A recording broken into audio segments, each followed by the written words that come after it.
The validation monitor on my workstation blinked a steady, lime green message.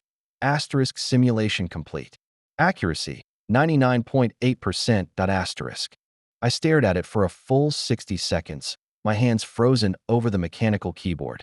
My blood felt like liquid ice, running too fast through my veins. 1 year and 7 months. 114 failed chemical matrices. And there it was, sitting in raw, unassailable data on a flickering screen at 2:41 a.m. The high-capacity lithium-ion anode modification was real. It worked. I leaned back, the cheap mesh chair groaning under my weight. My eyes burned from 36 hours of caffeine and blue light, but my mind was a raging engine. If Vanguard Energy integrated this into their line, the energy density of every commercial EV battery pack on the North American market would jump by 22%. Production costs would slash by 15%. It wasn't a minor tweak. It was a complete paradigm shift. I grabbed my secure hard drive, initiated the double encrypted backup, and locked it down. Then, I pulled open the bottom drawer of my desk. Hidden beneath a stack of old technical manuals was my original legal pad journal, the one with the frayed edges and coffee stains, filled with my handwritten formulas, molecular schematics, and early-stage concepts. On the first page, my signature was stamped right below the project name, Project Ignite. This was my intellectual child. I had built it from scratch in the dark. I slept for 3 hours on the synthetic leather couch in the break room, waking up to the smell of burnt hazelnut coffee and the muffled chatter of the morning shift. At 9 a.m. sharp, the R&D department filed into the main conference room for the weekly briefing. Marcus Thorne, the technical director, sat at the head of the long mahogany table. The dark bags under his eyes looked like bruises. He didn't look at any of us as he shuffled his printouts. "All right, let's skip the pleasantries," Marcus said, his voice flat. "The Q2 financial report leaked from corporate this morning. It's a bloodbath. Our stock price tanked another 6% after the bell yesterday.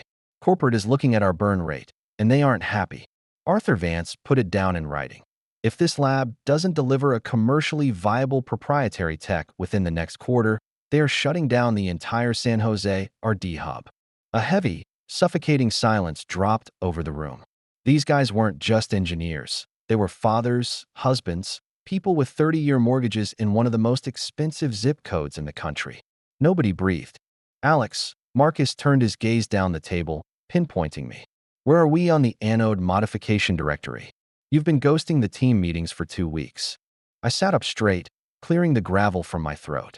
"The final simulation matrix and validation protocols passed at midnight, Marcus." Marcus paused, his hand freezing over his tablet. "Excuse me?"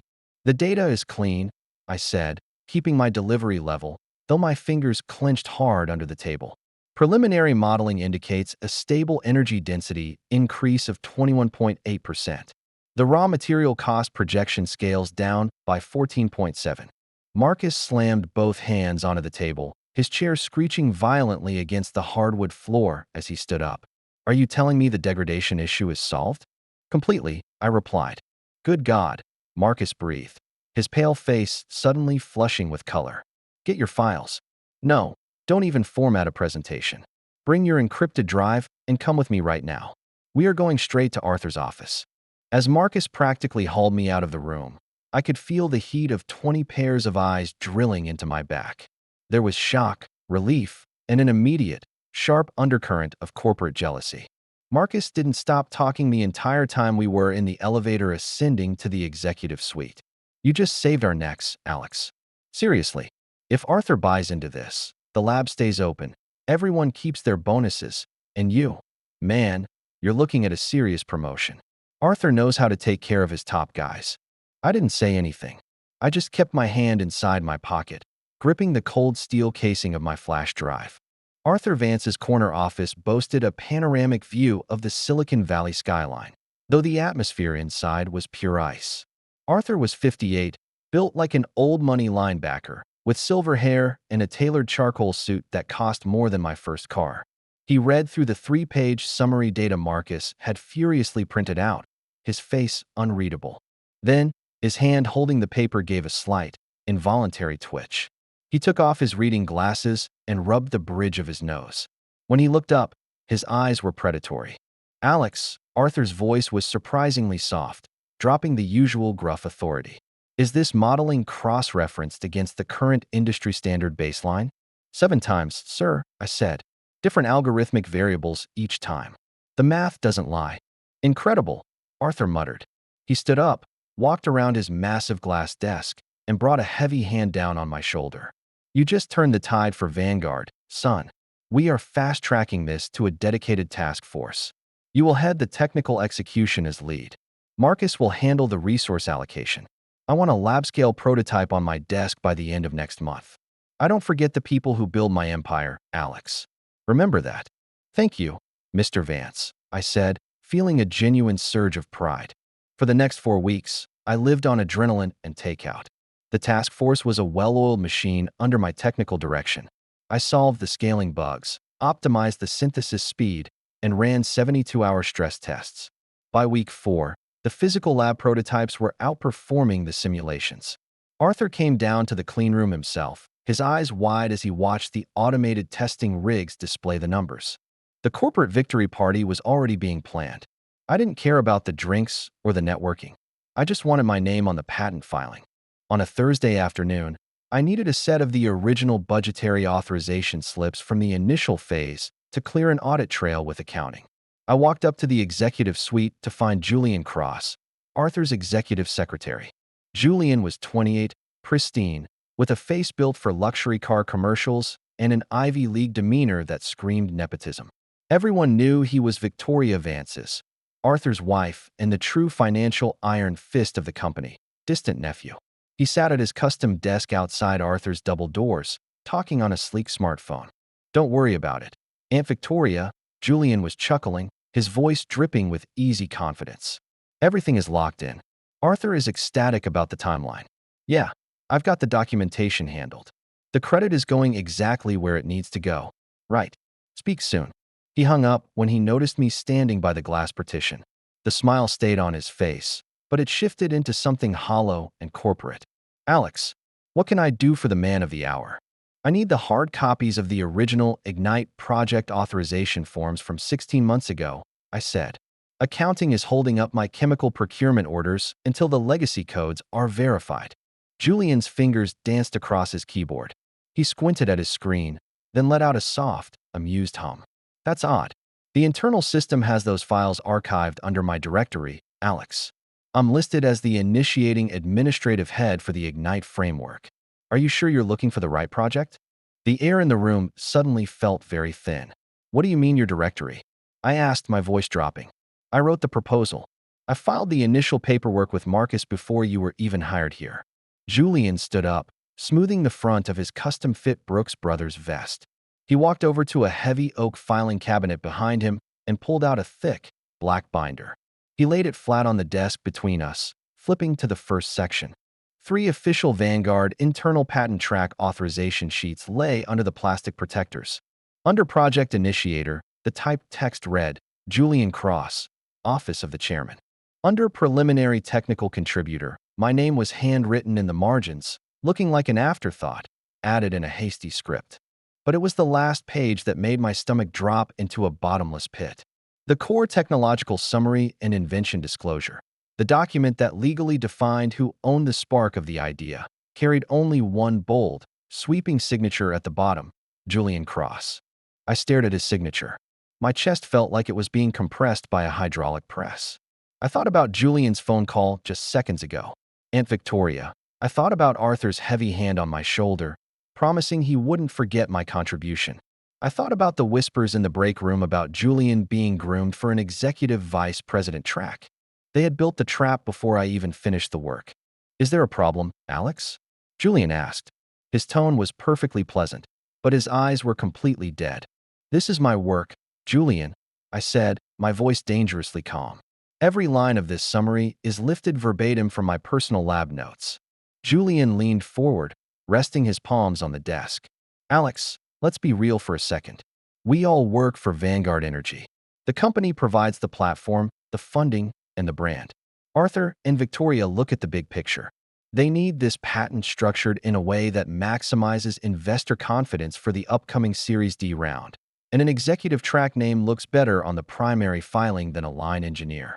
It's just corporate structure. Don't sweat the small stuff. The company takes care of its own. You'll get a nice bonus when this clears. The small stuff? I looked at him, seeing the absolute lack of shame in his eyes. Take the files you need for accounting, Alex, Julian said, his smile returning like a mask. But keep them in the building. We're all on the same team here. Let's not make things complicated right before the finish line. I took the printouts and walked out. The afternoon sun hitting the glass corridor was blinding, making my head throb. I didn't go back to the lab. I went straight to my desk, booted up my personal, unmonitored laptop, and opened a secure, encrypted browser. My fingers flew across the keys as I navigated to a private, end-to-end encrypted legal advisory board. I typed out a single anonymous query. If an employer systematically falsifies internal invention disclosures to substitute a corporate executive as the primary inventor on a non-provisional patent application, what are the specific evidence retention protocols required for the employee to establish sole inventorship under federal law? The Patent Office notification hit the company network 2 weeks later. Application status, under substantive examination. But inside Vanguard Energy's executive boardroom, nobody was talking about the science. They were talking about the crown. I sat at the far end of the long conference table, my laptop open to a blank document. Julian stood at the front, commanding the room under the dim presentation lights. He wore a sharp slate gray suit, gesturing dramatically toward a massive PowerPoint slide. As you can see from the projected valuation, Julian said, flash-frying the room with a practiced corporate grin, our proprietary multidimensional composite modification framework, which I designed to stabilize the anode interface, is already drawing massive interest from Detroit. We are looking at a minimum 40% surge in market capitalization once the patent goes public. Excellent work, Julian. Arthur Vance boomed from the head of the table, nodding with immense pride. The strategic vision is flawless. Thank you, Arthur, Julian said, smoothing his tie. Of course, Alex and his lab guys did a solid job handling the grunt work on the scaling protocols I laid out. Credit where credit is due. I didn't blink. I didn't interrupt. I just watched Julian's mouth move, recording the exact timestamps of his words on a voice recorder hidden inside my unbuttoned shirt pocket. Marcus Thorne, sitting next to me, leaned over and whispered under his breath, "Just let him have the spotlight, Alex. Your time will come. Don't rock the boat while the Series D funding is on the line." I kept my eyes on my screen.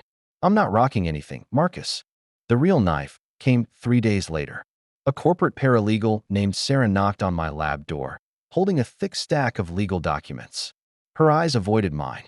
"Hey, Alex, I need your signature on the formal USPTO filing packet," she said, sliding the documents onto my chemical-stained workbench. "It's the Declaration of Inventorship and the Power of Attorney." I flipped through the pages. The technical descriptions were mine, word for word, comma for comma. Then I hit the legal declaration page. Asterisk first inventor asterisk Julian Cross. Asterisk second inventor asterisk Alexander Grant. Why is Julian listed as the primary? I asked, looking up at her. Sarah sighed, crossing her arms nervously. "Alex, please. Legal was told this is how the executive structure wants it filed for investor clarity. It's a corporate policy thing for major capital tier projects. They said your internal bonus and the upcoming RD tier restructuring will reflect your technical contribution." "A corporate policy thing," I repeated. "Just sign it, Alex. Everyone knows you did the work," she whispered, glancing out the glass door into the hallway. "But if you hold this up, Victoria Vance will personally freeze our lab's entire operational budget by Monday. I've seen her do it." I took a deep breath, picked up a heavy pilot pen, and signed my name on the second line. My hand didn't shake. I kept my signature bold, distinct, and perfectly readable. "Thanks," Sarah said, practically snatching the paper back, looking relieved. "You're a lifesaver." As soon as the door clicked shut, I reached under the lip of the desk counter and retrieved my old backup phone. Its camera had been rolling through the gap in the drawer, capturing the entire interaction, the document layout, and Sarah's explicit explanation. I uploaded the video to my private Proton Drive server, then pulled out my main phone. It was time to look my thief in the eye. I texted Julian. "Asterisk free for a coffee? Downstairs at Blue Bottle. 5 minutes. Asterisk." His reply was instant. "Sure thing, buddy." The coffee shop on the ground floor was loud, packed with tech bros arguing about equity and seed rounds. Julian was already waiting at a corner table, a cold brew in front of him. He looked like a guy who had just won the lottery. "Alex," Julian said as I sat down with a black coffee. "No sugar." It tasted like ash. "You look exhausted, man. You need to learn to delegate. Leave the long hours to the interns."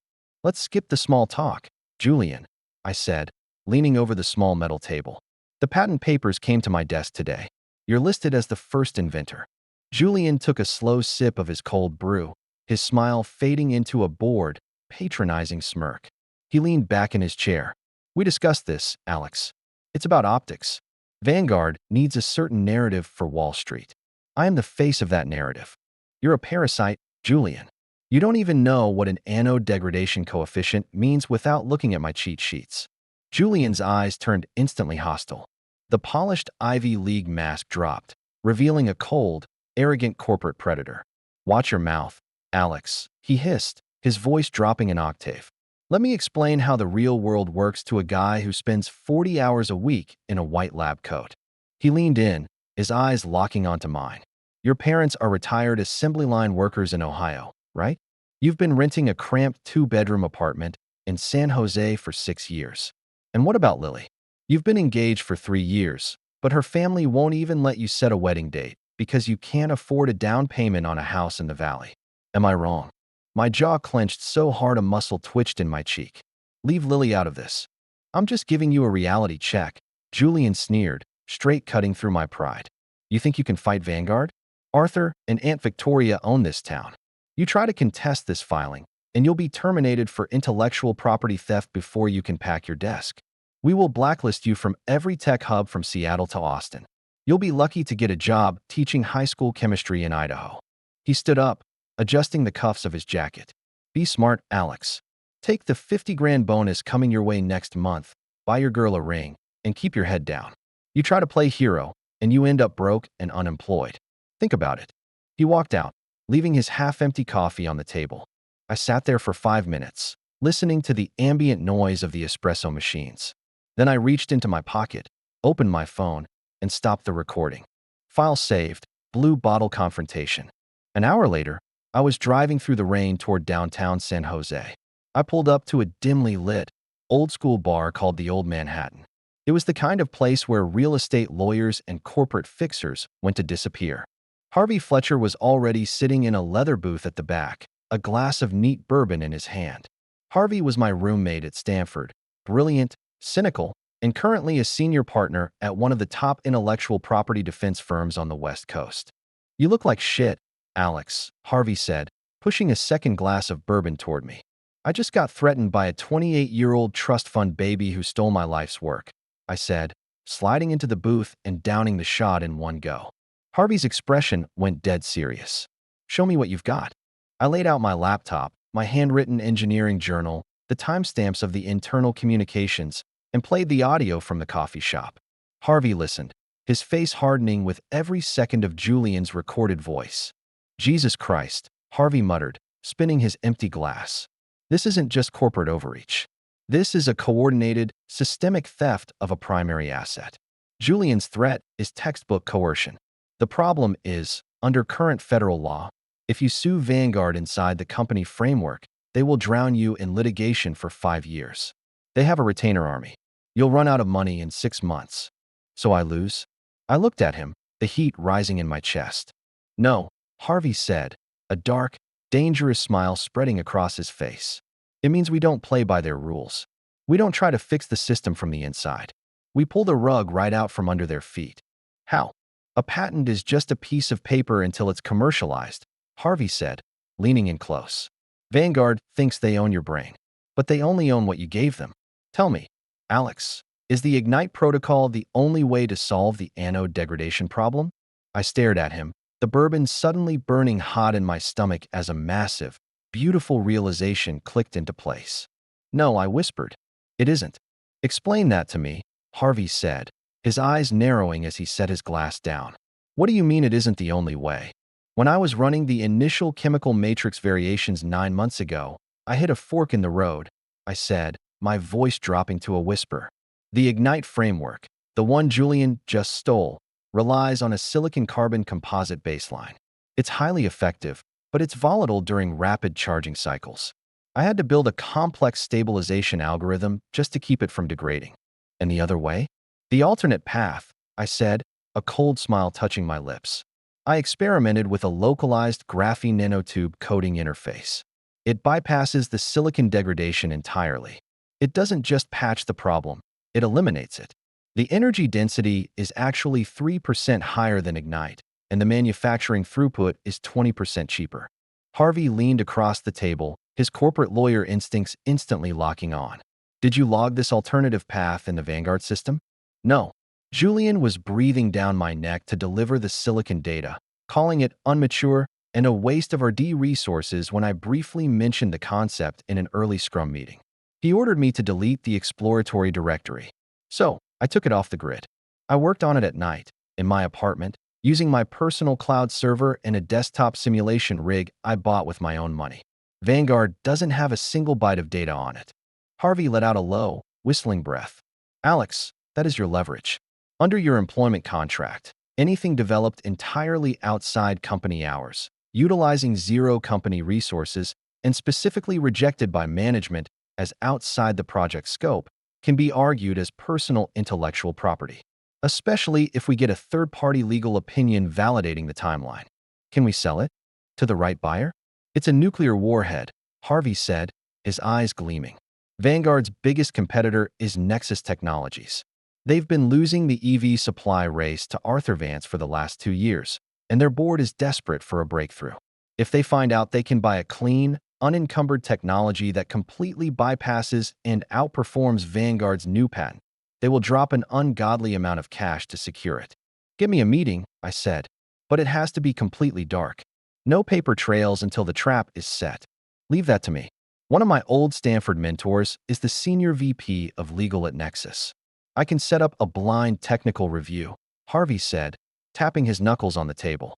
But timing is everything, Alex. When do you want to drop the hammer? When Vanguard is at the absolute top, I said, the memory of Julian's smirk flashing through my mind. They are finalizing a massive $200 million production contract with a major Detroit automaker. The moment that cash hits their escrow account and they throw their big corporate victory party, that's when we pull the plug. Over the next month, my life became a calculated double-blind operation. By day, I was the loyal, defeated corporate soldier at Vanguard. I walked through the labs with my head down, quietly resolving minor manufacturing bugs in the Ignite prototype. Julian had taken to treating me like his personal technical clerk, tossing change orders on my desk and demanding instant turnarounds. Alex, I need the thermal dissipation logs formatted for the investor presentation by 5, Julian ordered one morning, strutting into my lab without knocking. Make it look sexy. The venture capitalists don't want to see raw code. They want graphs that look like hockey sticks. I'll have it ready, Julian, I said, keeping my face entirely blank. Good lad, he said, patting my shoulder with an obnoxious, dismissive condescension. See, keep up this attitude, and I'll make sure Victoria puts in a good word for you at the end of year review. By night, I was a ghost. I sat at my kitchen table until 4 a.m., refining the graphene nanotube synthesis pathways on my personal laptop. My fingers cracked against the keys as I verified the final thermodynamic stability equations. The numbers were flawless. It wasn't just a viable alternative, it was a Vanguard-killing technology. 3 weeks later, Harvey secured the secret rendezvous. We met in a private conference room at a high-end corporate executive suite in downtown San Francisco, rented under a Shell LLC. Across the table sat Dr. Eris Thorne, no relation to Marcus, the chief technology officer of Nexus Technologies, alongside 2 corporate attorneys who looked like they hadn't smiled since the 90s. Dr. Thorne spent 45 minutes reviewing the encrypted data packet I provided, his eyes glued to the terminal screen. The silence in the room was deafening, broken only by the hum of the HVAC system. Finally, Thorne leaned back, taking off his glasses. He looked at his lawyers, then directly at me. Mr. Grant, this data is extraordinary.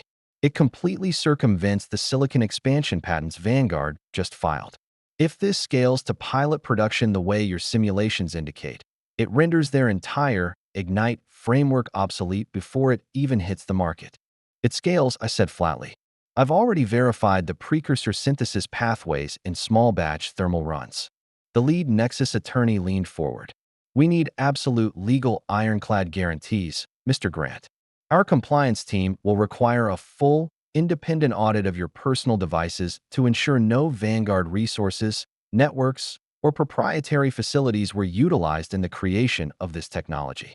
If the title is clean, Nexus is prepared to negotiate an exclusive, worldwide licensing agreement. The title is immaculate. Harvey intervened, sliding a prepared legal binder across the table. Here is the documentation of project rejection signed by Vanguard's own administrative head, Julian Cross, explicitly ordering Mr. Grant to cease all exploration of this specific graphene methodology. They legally abandoned any claim to this branch of research. The attorney flipped through the pages, a faint, grim smile appearing on his face. Incredible. They hung themselves. We have a deal, Dr. Thorne said, looking at me with genuine professional respect. What are your terms, Alex? $600 million for the exclusive global rights, I said, staring straight into his eyes. Split into a $200 million initial execution payment, and the remaining $400 million structured across quarterly milestone completions. The lawyers blinked, but Dr. Thorne didn't hesitate. If the independent code audit clears by next week, you have your money. When do we sign the final execution papers? I looked out the window at the distant, gleaming corporate tower of Vanguard Energy across the bay. 1 month from today, I said. Vanguard is hosting their grand commercialization gala at the San Jose Four Seasons to celebrate their first major contract. The contract signing and the initial wire transfer will go live exactly 30 minutes before Arthur Vance steps up to the microphone. The global launch event for Vanguard New Materials was a circus of flashing cameras and expensive catered appetizers. Julian Cross stood dead center on the grand stage, bathed in the white-hot glow of the media spotlights. He looked every bit the tech prodigy savior the VCs wanted to buy into, gesturing smoothly toward the massive projection of my technical blueprints. Our vision at Vanguard has always been about pushing past the horizon. Julian's voice echoed flawlessly through the auditorium speakers. When I sat down to tackle the silicon degradation problem, I knew standard engineering wouldn't cut it. We needed a fundamental reimagining of the composite matrix. And that's exactly what I built. The applause from the tech journalists and investors in the front rows was immediate and deafening. I stood in the wings, near the heavy velvet drapes, a plastic cup of tap water in my hand. The media handlers had explicitly instructed me to stay back unless a deeply technical question came up from the floor. When a reporter from TechCrunch finally asked about the specific molecular scaling limits, I moved toward the backup microphone. Before my hand could touch the stand, Julian smoothly glided into the gap, flashing a brilliant smile. Great question, TechCrunch. Let me handle that. The proprietary scaling framework I designed utilizes a multi-layered chemical vapor deposition track that completely isolates the anode interface. He threw a dozen of my own technical buzzwords into a blender, serving up a polished, empty corporate smoothie that the audience swallowed whole. My hand slowly dropped back to my side. Alex, a sharp, icy voice murmured from behind me. I turned. Victoria Vance stood there, holding a glass of vintage champagne. Her tailored royal blue blazer was crisp, her diamonds throwing off sharp glints of light, and her posture screamed old money authority. You look tense on the sidelines, Alex, Victoria said, her tone dripping with a dangerous blend of forced warmth and corporate warning. I just think a technical question is best answered by the person who actually ran the physical synthesis runs, Mrs. Vance, I said, looking her dead in the eye. Victoria let out a soft, humorless laugh, taking a slow sip from her glass. Don't let your ego get in the way of a clean narrative, son. Julian is translating your raw labor into billions of dollars of market cap. That's how this ecosystem functions. You build the engine, he sells the car. She stepped a fraction closer, her expensive French perfume cutting through the metallic tang of the backstage equipment. Play your part. Keep the press happy. I've reviewed the executive compensation structure for next quarter. We're moving you into a high-tier RD vice presidency track for the new subsidiary. You'll be taken care of, assuming you remain a team player. Understood, I said, keeping my face completely expressionless. The corporate carrot arrived in my bank account exactly 6 days later. A push notification flashed on my personal phone during lunch. Deposit from Vanguard Energy corporate account. $500,000.00. I pulled up the internal company intranet to look at the payroll ledger. The line item read, Special Non-Recurring Discretionary Bonus. Project Ignite Milestone Completion. Not a single mention of patent rights. No legal acknowledgement of inventorship or future royalty distributions. It was $500,000 meant to act as a permanent muzzle. To an average bench chemist, it was a life-altering windfall. To the Van Cess, it was pocket change used to legally bury a multi-billion-dollar asset theft. That evening, my phone buzzed on the kitchen counter. It was an iMessage from Lily, followed by a link to a real estate portal. Look at this place in San Jose. It just hit the market. Great neighborhood, 10 minutes from your lab.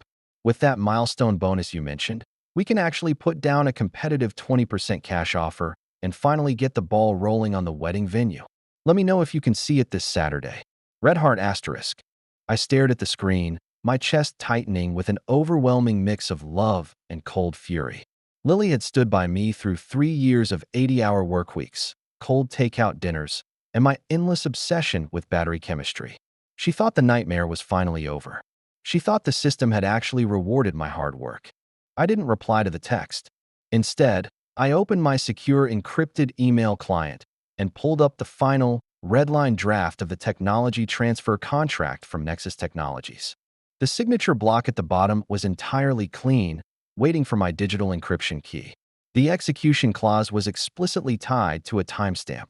Friday, 7:30 p.m. Pacific Time. I picked up my phone and called Harvey. He picked up on the first ring, the background noise of his law office clear over the line. The Nexus compliance audit just cleared your personal cloud servers. Alex, Harvey said without greeting. Their legal team confirmed your graphene timeline is completely clean of Vanguard IP. The wire transfer protocols are established with the escrow bank. $600 million, structured exactly how you wanted it. Is the Vanguard Gala timeline still locked in?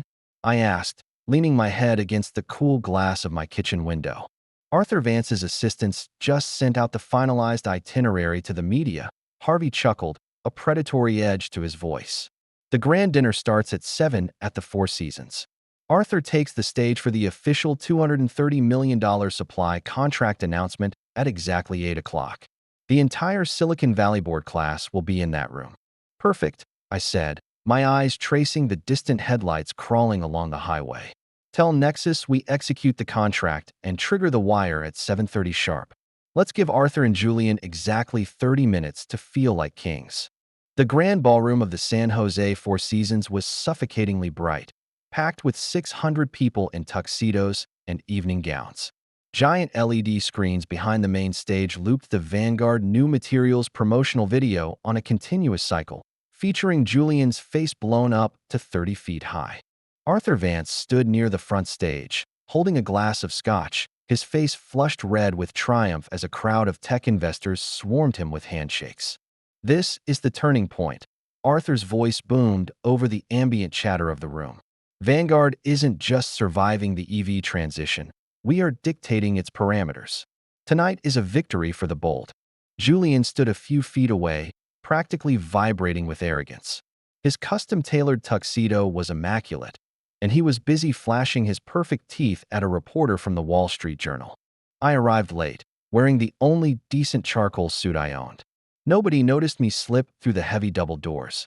A few lab engineers gave me a polite nod from a distance, their eyes filled with a mixture of sympathy and awkward distance.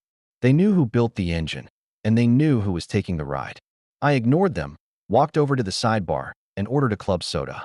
At 7:45 p.m., the house lights dimmed, and the introductory music swelled through the state-of-the-art sound system. Arthur Vance took the stage first, delivering a soaring, hyper-corporate speech about resilience and market domination. The crowd cheered at every calibrated pause. And now, Arthur said, his hand extending dramatically toward the wings, I want to bring up the true architectural mind behind this breakthrough. The man who designed our proprietary silicon carbon framework and secured our future, Vanguard's newly appointed chief executive of New Materials, Julian Cross.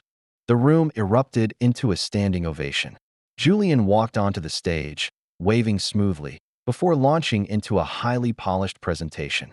"Thank you, Arthur," Julian said into the lapel mic. "But before we announce the formal closing of our $230 million production contract tonight, I want to take a moment to recognize someone in the crowd.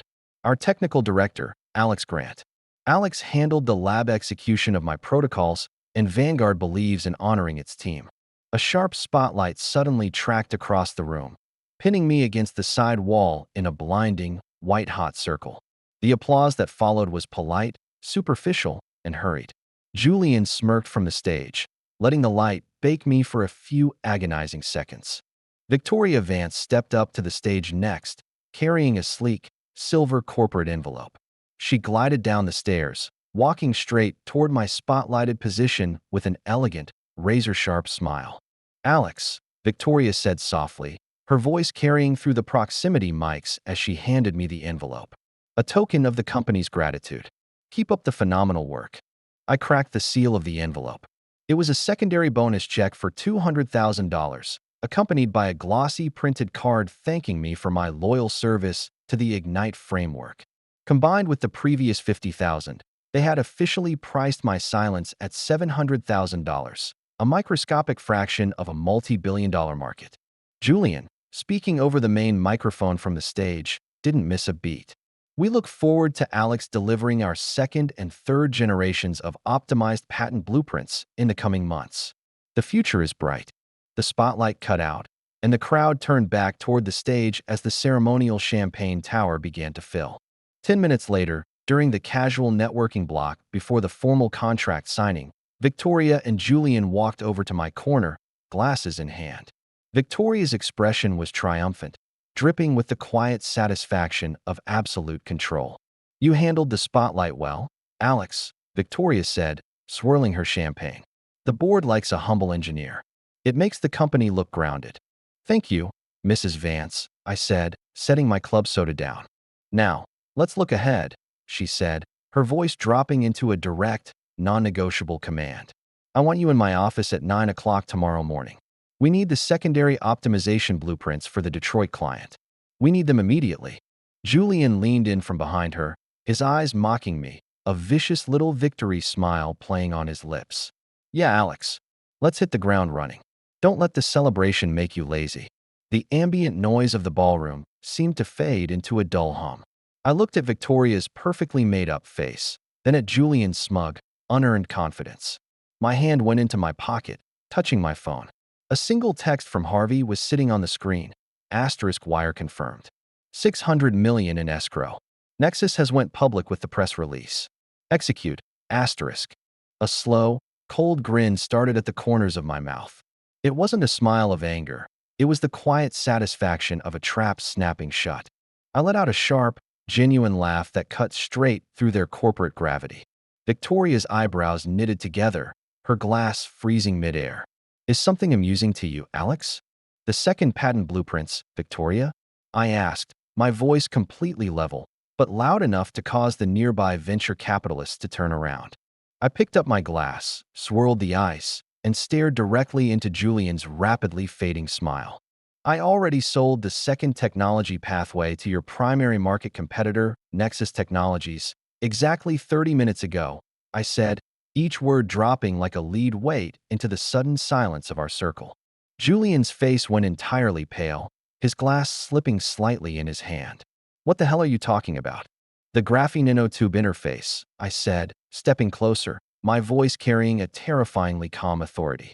"It renders your stolen silicon patent completely obsolete. And the contract is fully executed. Total valuation, $600 million. "You're insane," Victoria hissed, her elegant facade cracking into raw panic. "That's company property. Check your phones," I said, gesturing toward the executive table. Right on cue, across the ballroom, Arthur Vance's phone began to ring violently. Seconds later, 3 different board members pulled out their devices, their faces twisting into horror as the Bloomberg breaking news alert hit the entire Silicon Valley wire. Arthur Vance pushed his way through the crowd, his face a terrifying shade of purple, his breathing ragged as he reached our circle. He held up his trembling tablet, pointing a shaking finger at me. Alex, Arthur roared, his voice cracking with pure rage. What did you do? What the fuck is this? It's a legally independent, unencumbered asset. Arthur, I said, looking down at his shaking tablet. The headline on the screen was a lethal blow to Vanguard stock. Nexus Technologies acquires next-gen EV battery tech from chief scientist in $600 million deal. You stole this from us. Julian screamed, his voice cracking as he took a frantic step toward me, his hands balled into fists. You ran those simulations on our time. We own your brain, Alex. I will have legal tie you up in a federal courthouse until you're rotting in the dirt. You don't own a damn thing. Julian, I shot back, my voice cutting through his panicked screeching like a razor blade. Do you remember the early Scrum meeting 9 months ago? The one where I explicitly presented the alternative graphene nanotube pathway? You told me it was an immature waste of our D resources. You signed the administrative directive ordering me to purge the exploratory directory from the lab servers. You legally abandoned the tech. Julian's mouth opened, but no sound came out. His eyes darted to Victoria, his face completely drained of color. I built the entire code matrix on my personal server, at my kitchen table, completely independent of Vanguard IP. I continued, turning my gaze to Arthur, whose chest was heaving under his tuxedo. Nexus Legal spent 3 weeks auditing the entire timeline before they wired a single dollar. The title is pristine. Alex, please, Victoria pleaded, her polished, icy demeanor completely shattered. She grabbed my forearm, her fingers digging through my suit jacket. We can fix this. We can rewrite the patent filing. We'll give you primary inventorship. We'll give you a 10% stake in the new subsidiary. No, 15%. We can invalidate the Nexus contract if you claim there was a technical error. Invalidate a signed $600 million contract? I laughed, shaking her hand off my arm. That's wire fraud, Victoria. I'm not going to federal prison to save your family empire. This is sabotage. Arthur roared, slamming his tablet onto a nearby cocktail table, shattering the glass screen. You've ruined the Detroit deal. They're already pulling the intent orders. The board will destroy me. You ruined the deal the second you let a parasite sign his name to my life's work. Arthur, I said, pulling a sealed manila envelope from my inner pocket and dropping it next to the broken tablet. That's my formal resignation, effective immediately. You think you walk away clean? Julian hissed, his eyes bloodshot. We'll sue you into bankruptcy anyway. Try it, I said, leaning in until I was inches from his face. Inside that envelope is a secondary flash drive. It holds every single recording of you claiming my work in board meetings, the hidden video of the paralegal explaining that corporate forced my name into the second slot, and your little extortion speech at Blue Bottle where you threatened to blacklist me from the industry. If your legal team files a single motion against me, that drive goes straight to the SEC, the Department of Justice, and every tech blog on the West Coast. The room went dead silent. Julian staggered back a step, looking like a man facing a firing squad. Victoria covered her mouth, her shoulders shaking as she realized the absolute finality of the trap. I turned around, picked up my coat, and walked straight through the stunned crowd of investors and executives. Nobody tried to stop me. The corporate execution was swift. By Monday morning, Vanguard Energy stock was down 42% in pre-market trading, triggering an automatic regulatory circuit breaker. By Wednesday, the Detroit automaker officially canceled the $230 million supply contract, citing a material breach of proprietary authenticity. 3 months later, the dust had finally settled. I stood on the manicured lawn of a private estate overlooking the Pacific Ocean in Carmel. The afternoon sun was warm, and the air tasted like salt and pine. I wore a lightweight navy suit, watching Lily walk down the outdoor aisle toward me. She looked breathtaking in a simple lace gown, her eyes bright with tears of genuine happiness. There were no arguments about budgets, no stress about down payments, no looming corporate shadows. We were entirely free. Marcus Thorne sat in the second row of white chairs, looking more relaxed than I had ever seen him. He had left Vanguard a month prior to join my newly formed independent research firm, Grant Molecular Dynamics, as our chief operating officer. During the reception, Harvey Fletcher walked up to me at the open bar, a fresh glass of bourbon in his hand.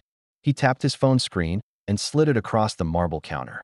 Just hit the wires 5 minutes ago, Harvey said, a dark, satisfied smile on his face. Arthur Vance officially stepped down from the Vanguard board under immense shareholder pressure. Victoria's Personal LLC is under a full forensic audit by the IRS for suspected offshore asset shifting. And Julian? I asked, taking a sip of my drink. Federal marshals picked him up at his condo in Los Gatos this morning, Harvey said smoothly. Indicted on 2 counts of corporate espionage, wire fraud, and grand larceny for trying to copy your legacy lab databases on his way out the door. The kid is looking at 5 to 7 in a medium security facility.